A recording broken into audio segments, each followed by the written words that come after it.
The Pearl of the Soul of the World by Meredith and Pierce. 10. Winterock. The nightmare enveloped her, the Prince of Avaric falling from the back of his winged steed. Dreaming, Ariel tried to reach out to reach him, but she could not move. Cold crystal encased her. Frozen. All she could do was watch, shuddering, as Ariel plunged headfirst through empty air toward roiling nothingness below.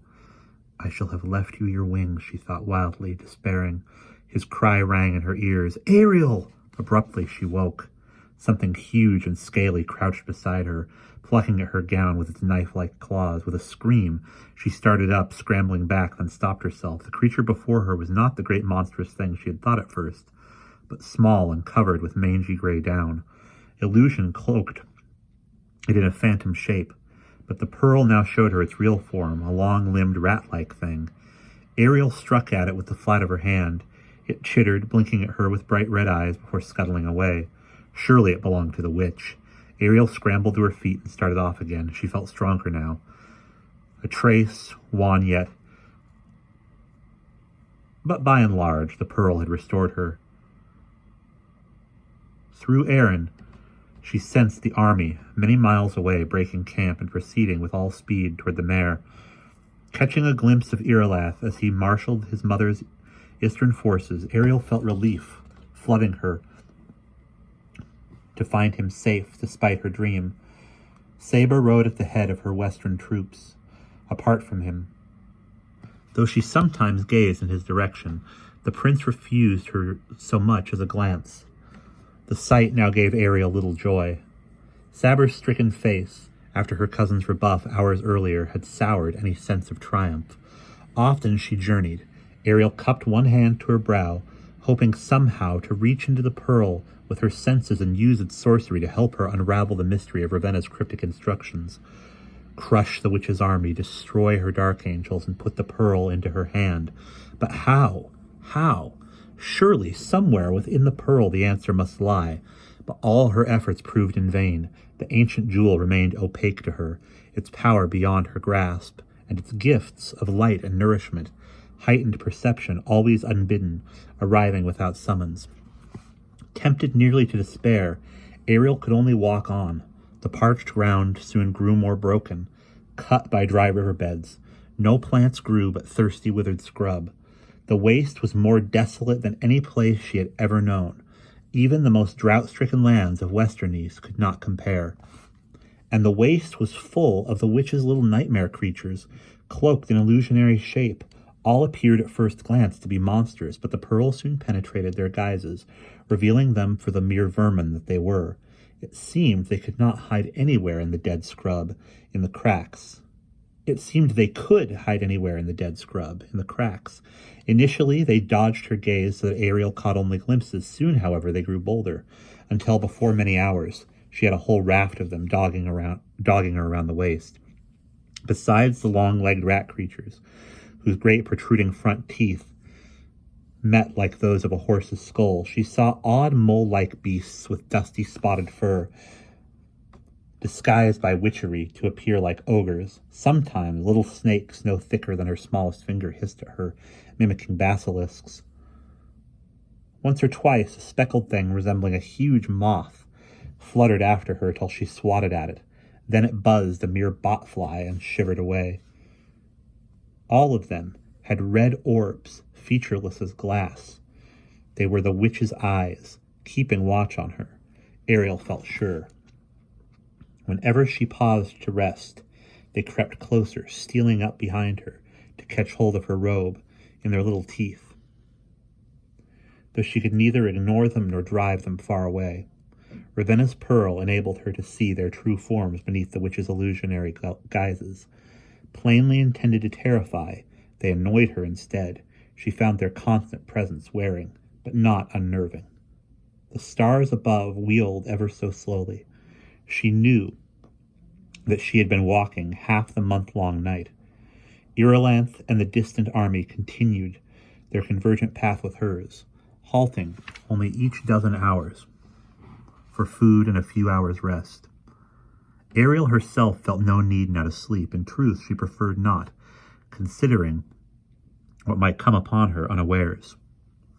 She reached the cliffs so abruptly that they took her by surprise. One moment, all was silent around her, save for the soughing of a slight, bitter wind and the scabbling of the phantom creatures. The next, she heard jackals crying, their song floating eerily on the air, and realized what the maze of canyons opening before her must be. The jackal cliffs that never released any wayfarer they swallowed. At the heart of them lay the witch's mere. Ariel halted, listening to the long, undulating wail of the witch's dogs. Yips, barks, then silence for a few heartbeats.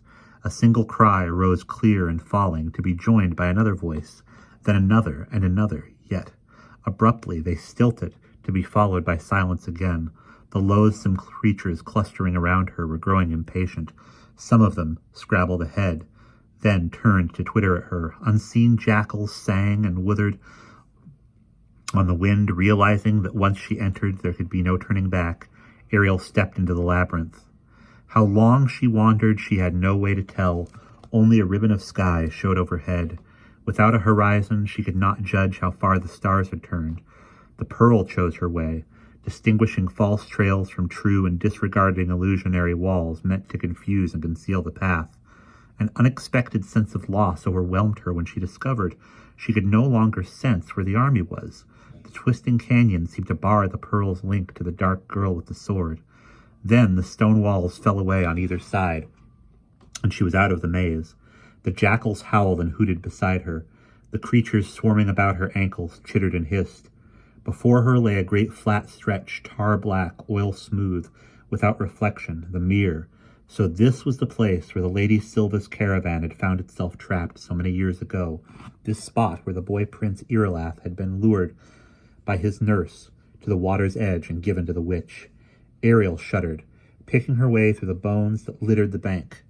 Far in the distance she saw a white spire rising from the black water. The witch's palace it must be, though she had always pictured the whole keep as lying concealed beneath the surface of the lake. She shook her head, wondering how she was to reach it. She dared not touch the poisoned water. All at once the lake in front of her began to seethe and boil. Ariel fell back alarmed. The witch's creatures milled nervously. Something beneath the surface was rising to the air. A moment later, the huge pebbled head of a toad broke through. It was pale lavender, almost translucent. Ariel could not have wrapped her arms about it if she had tried. The creature looked at her with great bulbous eyes, its livid tongue, a little ragged flag, threaded along the wrinkled edges of its mouth. The still black waters obscured all but the creature's head from view. "So," it said, its voice boomed like a kettle, like a hunt horn, like a drum. "Another traveler comes to die upon my lady's shore." Ariel stared, realizing the identity of the creature, years older now and far more massive, but the same one that had lured the prince's nurse to the witch's cause and helped her to betray him. Biting back revulsion, Ariel called out, "A traveler, Mudlick, but not one who has come to die. I would see your mistress and so must cross the lake." The Mudlick cocked one gelled eye. "How is it you can see me without tasting the mere?" It boomed. Ariel touched the pearl upon her brow. The Mudlick shifted uneasily, sinking lower in the black water, retracting its pale eyes from the cool, pure light. "You must be the sorceress who has lately caused my lady so very much trouble." Ariel nodded. "Will you take me to her?" The Mudlick belched. "Bah! My mistress, the White Lady, sees no one." Ariel stood disconcerted. She had not expected so quick and final a rebuff. Excuse me. Resolutely, she folded her arms. "Very well," she replied. "I will not see her, though I have traveled a long road. My message from her mother, the ancient Ravenna, will go unsaid. Your mistress will thank you for turning me away." She spun on her heel and started back toward the jackal cliffs. The scrabbling creature scattered before her. She had gone 3 steps when the Mudlick called, "Wait!" Ariel turned but did not approach. She saw the monstrous thing's forelegs in the water now. They seemed oddly small for its great bulk. It nibbled one of its fingers. "You are a sorceress," it mused. "Why do you not use sorcery to cross?" "Because I have no sorcery," Ariel wanted to cry, but she held her tongue. "Take me across, or not, exactly as you please," she said at last.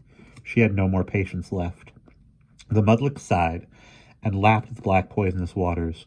"My mistress would not thank me for bringing her bane." "As you please," Ariel snapped, turning on her heel once more. "I leave you to your lady's wrath when she discovers you repelled her mother's messenger." She counted the paces. 1, 2. "Oh, very well," the creature cried after her. "Have it your own way. I will take you across to my mistress's keep, just in case what you say might be true, though whether she will let you in, I cannot say. Wait out," it told her, rising higher under the mirror's shadowy surface. Ariel recoiled. "I won't touch the water." The Mudlick laughed, a deep, gonging sound like hot, hammered metal. "Ha! Ha! Ha! Ha!" It heaved itself from the black, unnaturally calm waters, dragging itself up onto the bank. The dark moisture seemed to run off its skin, then to boil away in a thin vapor. Swallowing her revulsion, Ariel approached and climbed, to crouch just behind the great toad's head, uncertain how much of its body would sink back beneath the mirror. Its pebbled skin, covered with great slippery warts, was cold and had an oily feel. "It's been a Drac's age since I last ate," the Mudlick remarked, surveying the little creatures before it on its back. With a motion so quick Ariel could scarcely follow, its vast jaws gaped, and its long tongue swept out, catching up a dozen of the frantically scattering vermin along with a great quantity of the bank. The Mudlick's jaws snapped shut. It laughed and swallowed, bloated sides heaving. Sickened, Ariel held on desperately as her porter hauled itself around and slid back into the mirror. "Stupid things," it croaked. The black waters curled around its snout and trailed along its sides. Ariel snatched 1 foot higher to avoid the mirror's touch. The Mudlick bobbed, and Ariel swallowed hard. She caught glimpses of other creatures in the lake around them, though none showed their heads above the glass-smooth surface. Once they passed over something so long and huge she gasped.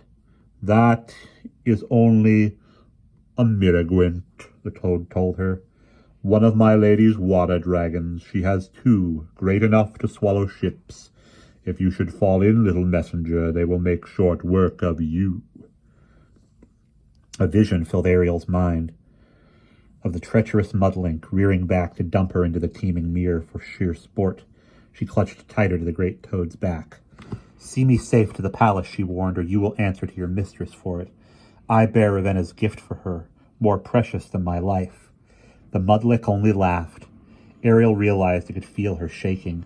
For even without the dragons, she was terrified, and not just of the enchanted water, but of any water. She could not swim, and so clung to the Mudlick with all her might. It swam steadily on. The great castle hove nearer, rising up from the mirror. These spires could only be the top, she thought in awe, only the tiniest tip of an enormous keep. The rest lay below the lake. Again the Mudlick's booming chuckle. "You thought it would all be underwater, didn't you? Used to be, not many years past, but it's grown so. She can't keep it all beneath the surface now." And we will pause there.